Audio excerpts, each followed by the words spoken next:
408-1007. 35192. If you want to send me a text, you can go to alancoxshow.com. No shortage of things to point your eyes at there. We've got the live stream, of course, and the live show, but you can see Poundcake yell at Mary. You can watch Mary's tribe opening day celebration while in quarantine. I won't lie to you. A little bit of ass shaking in this thing. Right? No. Yeah, there is. You point your ass at the sea. I'm take my picture by the black sea and I put my butt out. Okay, well, yeah, there's a little bit of ass shaking. A little bit. Yeah. I got a little low cut. You can see my booty. There's a mini twerk. I mean, nachos, you see some cleave. Nachos? Mm-hmm. Did you not make it that far in the video? Oh, out of the hat. Yes. I noticed the nachos, not the cleavage. Good. Because I'm a goddamn professional, Mary. You're a good man, Alan. I'm a professional. Nacho cleavage. Nacho cleavage. The Alan Cox Show Instagram hotties. Mm-hmm. My daughter's schooling me on mangroves. Uh-huh. That is all there. God damn, that was funny. Yeah, it was pretty good, right? Yeah. Hey, everybody. I love you. Stay inside. Feel better. Keep everyone else safe. Bye. And don't forget I love you. And wash your hands, you filthy animals. Right. Wash your hands, you filthy animals. Adorable. Yeah. The Bill Squire Friday Get Down. I don't want to bury the lead here. That is mere minutes away from you. That's when we know when the weekend begins. Which it's never been a more important time for it. We need it now more than ever. Yeah. I think that's fair to say. That's what people have told me anyway, and I think that they're absolutely correct. How do you feel about This Week in Jesus? Ready for you want it. This week in Jesus? Mm-hmm. All right. This Week in Jesus. I'll tell you what, don't believe the hype. Jesus is on a comeback with this whole COVID-19 thing. The Landon Spradlin, that's a great name. Landon Spradlin is a Virginia pastor. Was a Virginia pastor who claimed that the mass hysteria around the coronavirus was part of a media plot against Trump. Just ringing all the same bells. Just the greatest hits of nonsense. He's dead from the coronavirus. I mean, that one hurts. That one hurts. And when you die from the coronavirus, by the way, now granted, whenever you die, and I've said this and people give me a hard time, it is nevertheless true. Whenever you die, and from whatever, you die alone. You might be surrounded by family and friends, but you die alone. The added cost of the coronavirus is that you really die alone because your family can't even, that's the saddest part of this whole thing, is they can't even be around you. So this guy's family, you might have a little schadenfreude chuckle over it. How old was this guy? 66 years old. Okay. His family never got to say goodbye. So in the danger zone, but there's plenty of 66-year-olds that have gotten it and not died. That's right. He had been out on a mission trip, but again, he'd been very outspoken about the fact that this was really nothing, and everybody was, I don't know how you arrive. This is something, this is nothing. I don't know how anyone arrives at the conclusion that this is all made up, but okay. He said, it was a media plot. You know, like a plot, just making it up. And he got very sick, and they put him on a ventilator, and he died. His family called him a musical evangelist. He went to New Orleans, unfortunately. Misbehaving. Well, now I want to hear Misbehaving. That's a good song for a Friday. You saw that the second season of that show has been shut down because the Righteous Gemstones. I'm telling you, there's so many things that are gonna get shut down because of this, that there's gonna be a big gap in entertainment where they're going to have to do like a lot of live shows, and they're gonna have to kind of scramble to put stuff on the air. They had to stop filming the Batman right in the middle of everything. Yeah, ESPN's playing Disney movies on Fridays and Saturdays now because they got no sports to play. Yeah, sweet. I might actually watch ESPN for once. Hey, they're showing The Rookie, I think, tonight. Yeah. I'm excited for that. I was like, ooh, I'm going to go home and watch ESPN. People are going to be like, are you okay?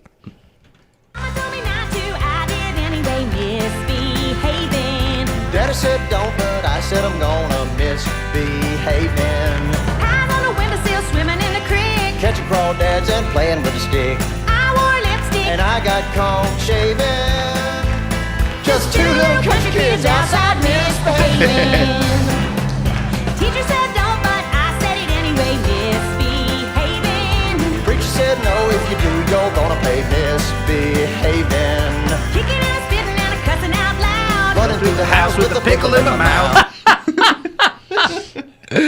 I just like when he said catching all the crawdads playing with a stick. Yeah. Running through the stick. house with a pickle in my mouth. Yeah. Playing with the stick. What a great bit of casting to put Jennifer Nettles in there. Oh, she's she's a so legit good. singer. Yeah, She's in that band Sugarland. Mm-hmm. Yeah. Playing in the street, look at me outside waving. Just two little kids out there misbehaving. We thought we was just messing around till we met that man in the thorny crown. It taught us that tricks and mischief leads to Satan. So from now on, there's no misbehaving. Yeah, there you go. Oh, Baby Billy. Met the devil in the thorny crown. Yeah, Baby Billy. Oh, goddamn, what a funny show. There you go. So anyway, that pastor who said that it was all a media plot has been hoisted by his own petard, as it were. Louisiana is having a tough time because of New Orleans. They say that's going to be one of the big epicenters of all this because of Mardi Gras not that long ago. And Louisiana and Mississippi have been particularly slow in trying to keep people inside. And Louisiana, some of the parishes, they've set the, stay-at-home orders or whatever. But a lot of these churches don't want to do that. It's a weird thing right now, too, because considered essential are things that involve the First Amendment. That's why we're essential, right? We're media, informational, but the underpinnings of that are First Amendment. Except religious gatherings are technically the First Amendment, too. But the First Amendment isn't absolute. Everybody likes to use the example of you can't run into a theater and yell fire, right? It's not absolute. I can't say anything I want on this microphone because of FCC guidelines. But a lot of these churches, they're like, we're still going, you're not going to persecute us. There's a guy in Louisiana who hosted 1,000 people on Sunday in his church in Baton Rouge. 1,000? That's a huge church. Not only is it a huge church, this guy got 1,000 people who don't think there's anything wrong with this. 27 buses he sent out to pick people up. Wow, he still wanted that offering. From all over the state?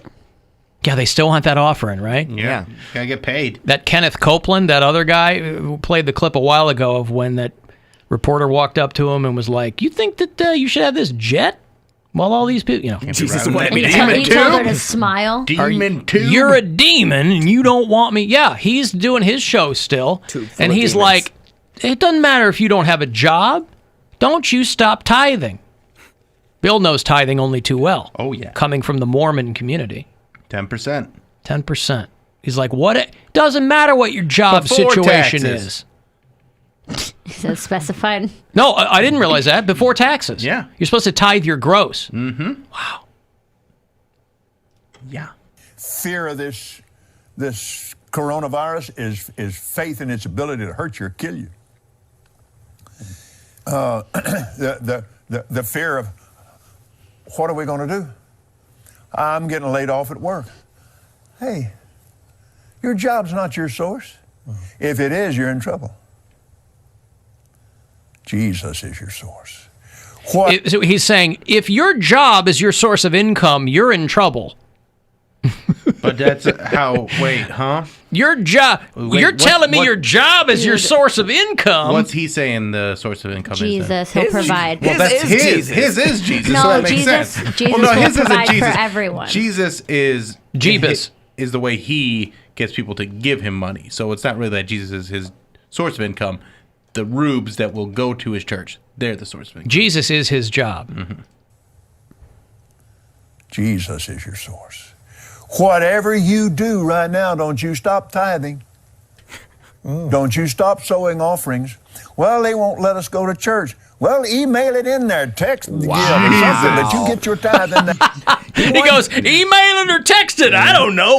You figure it out. He's like, they're like Trump for Jesus. Hey, governors, you figure it out. It's not my responsibility. Just give me your money. I don't care. You figure it out. I said that as a joke, but I didn't think he would be so like overt about it. He's straightforward. He was like, he's email like, it. I need your money now. You don't even need to show up. Just email it. Like, wow. When people, this is when these guys, the Dow is down. I need your money. but this is when these guys have to switch into overdrive, because when times are good or everybody's working or whatever, they can do this and people go, yeah, okay, whatever. When nobody's working, you got to get on there and go, well, you still got to give me money. Your blessings, yeah. You want your blessings, don't you? Don't stop tithing. What a weird... Well, email it in there, text the give or something, but you get your tithe in that church. If you have to go take it down there and drop it off and stick it under the door or something, you get that tithe in that church, you get that offering in that church, and then you go home and you do what we're supposed to do. Yeah. Wherever you go to church, imagine the person that that runs your church saying that. It makes me so sad. Well, a lot of people probably do. There are probably plenty of people who go to a church like that where, they and give again, their last. I've seen people Yes, do it. They dude. give I know their tons of stories about last that. couple bucks. that's whatever they can because get. that's what the Bible tells you to do. They do The it faithfully, Bible too. says you're supposed to give from your need, not from your surplus. So the Pay up, that's the way up. the underpinnings of that, like I get it, There's the parable about the woman who gave her last coin. It was way more important than the man who gave from his surplus, because she needed it and he didn't. So that's what all that is. So people go, well, But in a practical reality, it's tough to do that. It makes me so sad because it's not. Do you hate that more, or do you hate the rich kid that doesn't have to work for things more? I hate that pastor. I don't hate the people who are doing it. His 'cause kid it's is just the what rich they've kid, been though. Yeah. told to do. You know what I mean? What they believe or whatever. But why don't they question it? It takes That's a lot of questioning people God. a long time to question anything, man. 90% of people don't question what they're taught. But what makes me sad is that the people... Where'd you get that number? I made that up. You can do that now. It's okay. We live in a There's society. no way to know. Why can't I make... Do you guys make up numbers all the time? There's no way to know, I right? make up words. You guys make up numbers. I got to like- say, I don't think I've ever once made up a number. Sure you did. I am on record making up numbers. What was it, 30 gajillion or something? I don't know that that's made up. 300,000. That's what I said. 300,000. I don't know that that's not a real number. I can't count that high. But what I'm saying is that it makes me sad because people are actually going to do that and they don't see him as a bad person. They don't see him as somebody, because they're like, well, this guy's let us through. He's taught us all the teachings, and they trust him. Listen, and he's very clearly taking advantage of Do them. what you want with your money. I'm not telling anybody what to do with their money. It's just if you're that guy and you're clearly wealthy and you've got to get on TV and tell people, if they give you their money, It's what makes me so upset with religion. Is they're because doing it of their own free will. Religion know is that. run by man. I know. I like a One lot of man. the teachings, and I like a lot of the morals, and I like a lot of the like a lot of that. There's a lot of good in there, but then people like this screw it all up, and You know what you should it makes do? me so mad. You know what you should do? Write him a letter, text it, or email it to him. A letter. Quit screwing it up.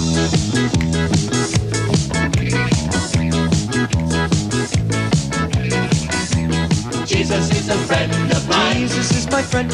Jesus is a friend of mine. I have a friend in Jesus.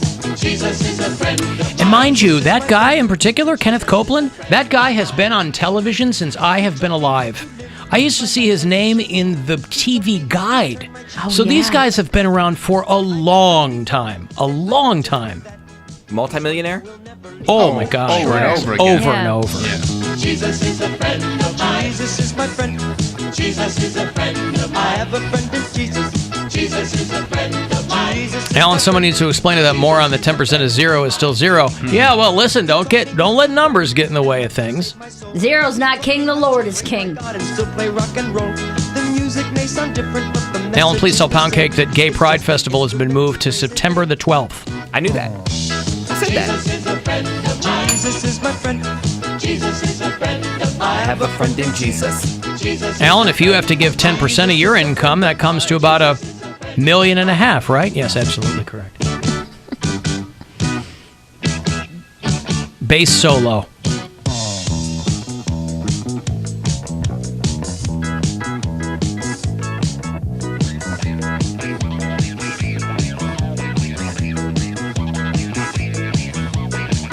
Tell you what, if Jesus wasn't your friend before, he absolutely would be after this. As long as you pay him. Not even. I bet these It's guys all about the money. I think these guys were doing pro bono work. Jesus came and found me and he touched me down inside. He is like a Mountie. He always gets his man. Oh, they're Canadian too. And he'll zap you any way he can. Kenneth Copeland's net worth is $300 million. Jesus is my friend. Jesus is a friend of mine. Untaxed, right? Yep. Wow. Jesus is my friend. Scumbags.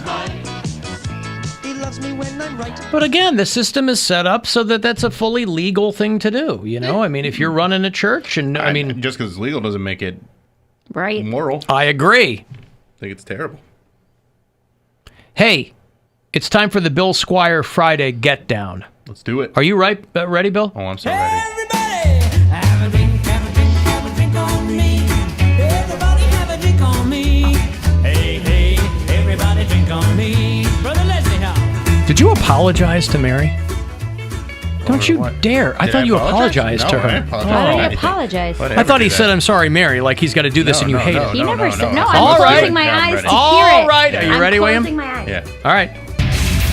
It's Friday. The Cleveland Whiskey is teaming up with the Cleveland Clinic to make some hand sanitizer and put it on your hands. Scrubba, scrubba, scrubba. Keep your hands clean. Then get some Cleveland Whiskey. Drink it down. Get the weekend going. Cause it's Friday. Galaga, galaga, galaga. Everybody, have a drink, have a drink, have a drink on me. Why are you covering your face? She doesn't want to. I wanted her to know. She doesn't like to if see it my was face do it. Well, the image is burned into my eyes, so when I closed it, all I could see was your face. But that was burned good. into your eyes. Scarubba, scarubba, scarubba. I really liked it. Yeah, that's great color. They are making hand sanitizer, Yes. so yeah. ClevelandWhiskey.com, by the way, to see everything that they're doing. If you want something salty and sweet, no man, the Cleveland Hot Honey, that is delicious. They got recipes over there, and the whole bit. And they've got a compilation of songs, by the way, on the website, the Cleveland Whiskey Mixtape. So you can go to ClevelandWhiskey.com. There are a lot of liquor stores still open. Ask them if they are carrying Cleveland whiskey. If they don't, just go to BevMax. That's very helpful. And then, of course, now that we know that the weekend is underway, you can scrubba that off out of your ears as I go to break here. You want to get the last word in, you can shoot me a text. You want to what? That's what made me laugh earlier when you were talking about it, and I just started giggling to myself. Oh, that's what you were ready for? I thought of scrubba, scrubba, scrubba in That's that great. moment, and I'm like, yep, got it. Sold. Done. Sold. Okay, 35192 to send a text.